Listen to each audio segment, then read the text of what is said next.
Là, on est sur déjà quelque chose d'important en termes de production de gaz. On est sur une très grosse station d'épuration puisque c'est la station d'épuration principale du territoire de Grand Chambéry. Elle recueille l'ensemble des eaux usées de l'agglomération urbaine, de l'aire urbaine de Chambéry.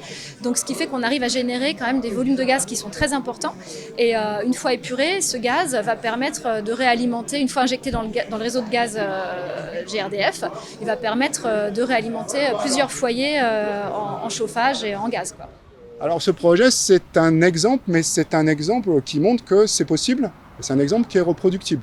On a un tarif de rachat, on a un réseau gaz qui est 100% compatible avec, en termes de capacité pour injecter du biométhane, on a des usagers qui ont envie d'énergie décarbonée, donc c'est un exemple pour d'autres territoires, et du coup, pour s'inspirer de ce qui a été fait, et se dire qu'à Grand Chambéry, on l'a fait, et ça peut effectivement se réaliser ailleurs. Ça s'accélère, hein. 500 projets déjà qui injectent en France, une perspective en fait à 30%, 20% on va dire, entre 20 et 30% gaz vert à 2030, et un scénario, c'est pas GRDF qui le dit, étudié aussi avec l'ADEME, de 100% gaz vert, gaz renouvelable, à échéance 2050.